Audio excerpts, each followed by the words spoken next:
तुम्हें ये भूल जाना पड़ेगा कि आपको वोट कम मिल रहा है। एक तो वैसे ही आईनी तौर पर आप कोई मतलब ये नहीं कर सकते कि मेरी पार्टी को वोट कम मिले तो भाई मैं उसको वोट काट नहीं। नहीं, तेरे तुम्हारे बाप का नहीं है ये आइन। हल्कों को आइन और कानून की बहुत फिक्र है, तो लिहाजा ये फिक्र इनको अब लागू करनी हो। मगर हाँ, ये ज़रूर कहूँगा कि 6.5 अरब डॉलर सालाना के खातिर तुम उसके आगे लेट तो गए हो। तो वैसे आइन और कानून की बात करते हो, फिर वहाँ मुझे मतलब वो उज़र नहीं चाहिए, ये बहाना नहीं चाहिए कि हम पार्लियामेंट के मामलात में दखल नहीं दे सके। तुम दखल दे सकते हो, वरना फिर आवाम दखल देगी। ये फैसले अपने हाथों में ले लें और इसके कोई नताइज इस तरीके से, तो अल्लाह ना करे कोई श्रीलंका वाले और ये आ जाए। तो प्लीज़ प्लीज़ प्लीज़ मेरे मेरे प्यारे पाकिस्तानियों, अस्सलाम वालेकुम। आज मैं एक बहुत अहम मसले पर बात करने के लिए ये वीलॉग कर रहा हूँ।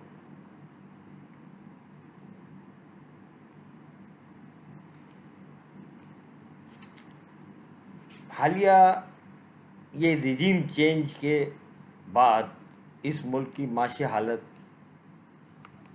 का जो सामने आ रही है और जो इसका असरात सामने आ रहे हैं, वो बहुत ही ज़्यादा तशवीशनाक हैं और परेशानी का बास बन रहे हैं।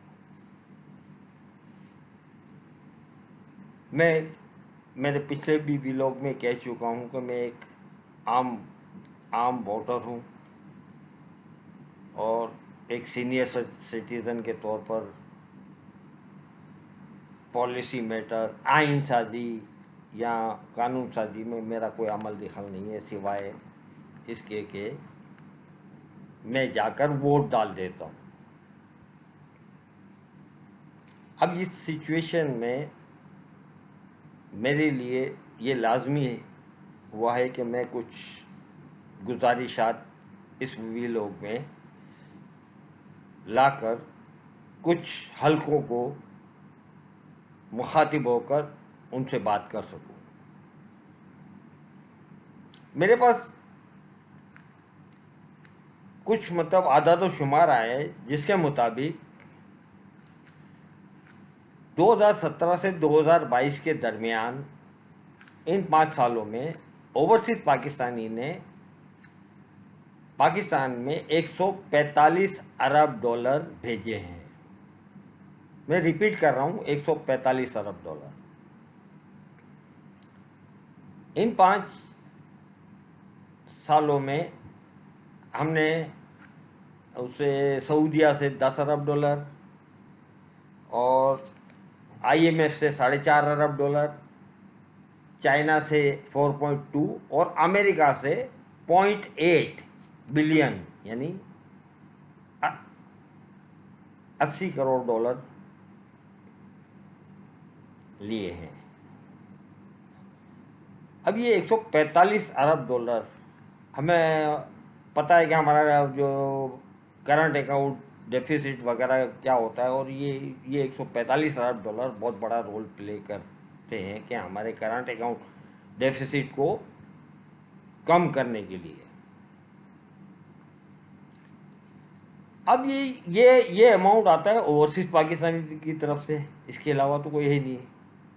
और पिछली गवर्नमेंट ने ओवरसीज पाकिस्तानी को वोट का हक दिया, EVM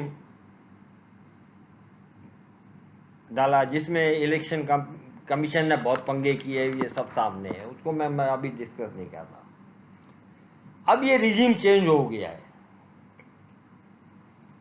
अब जो रिजीम चेंज हुआ है इसमें 2 पार्टियां हैं जो कि मतलब जिसका इस पूरे रिजीम में होल्ड है। एक है पीपल्स पार्टी और दूसरी है नून लीग। और ये बात बिल्कुल मतलब वाज़ेह है और उसमें मतलब सही है कि नून लीग को ओवरसीज़ पाकिस्तानी के वोट का हिस्सा इतना नहीं मिलेगा, पीपल्स पार्टी को तो बहुत ही कम मिलेगा। ये हकीकत है, इसको मैं मतलब नहीं कहता। मगर ये नहीं भूलना चाहिए कि इन्होंने जो हलफ लिया है, इस हलफ में इनकी ये सियासी मफाद की खातिर मुल्क की मफाद को ये दाव पे नहीं लगा सकते।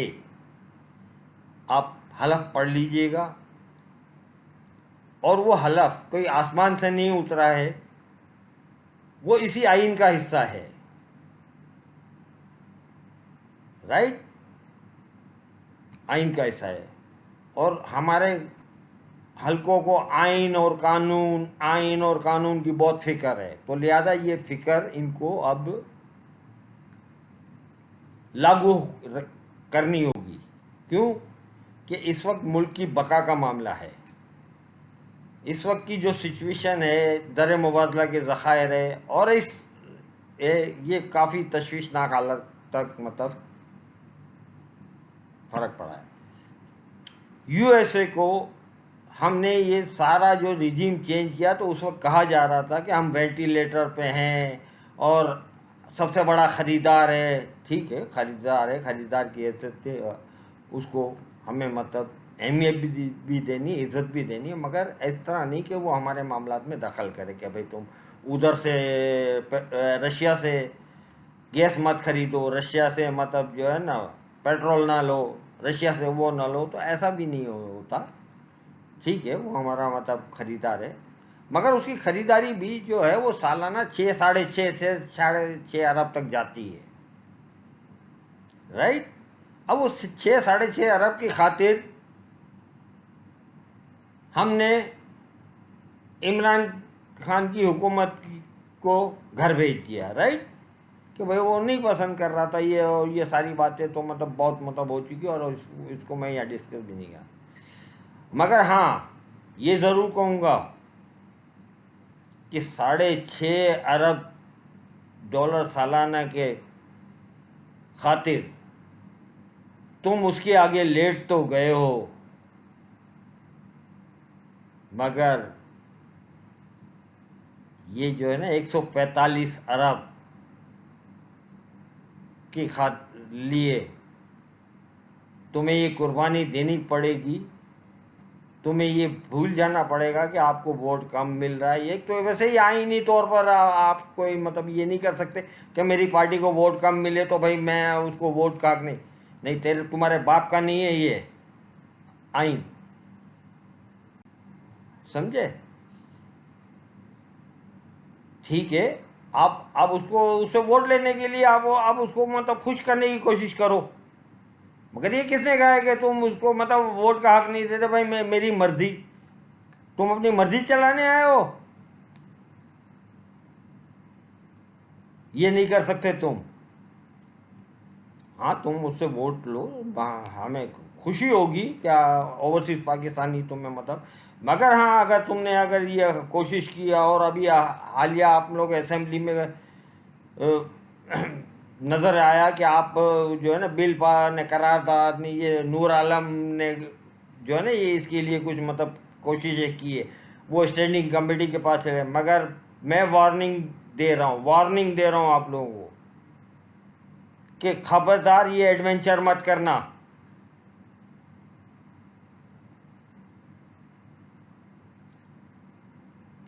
अगर वो नाराज़ हो गए और इनके पास से सालाना 30-31 अरब डॉलर आने वाले, इस पे अगर फ़र्क पड़ गया तो तुम्हारी पार्टी को कम वोट मिलने की खातिर इस मुल्क का दिवालिया नहीं निकाला जा सकता। बात समझ में आई? साथ में अब ये तो आपसे मुखातिब हो गए, ये पीपल्स पार्टी और नून लीग से,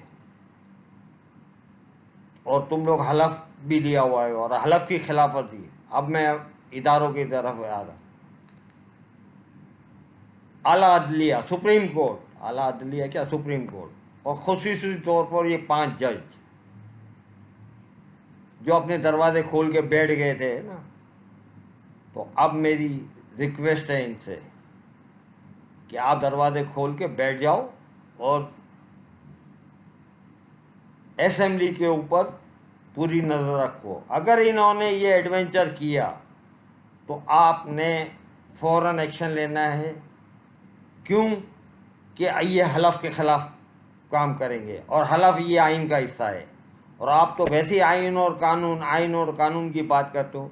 फिर वहाँ मुझे मतलब वो उज़र नहीं चाहिए, ये बहाना नहीं चाहिए कि हम पार्लियामेंट के मामलात में दखल नहीं दे सके। तुम दखल दे सकते हो, वरना फिर आवाम दखल देगी।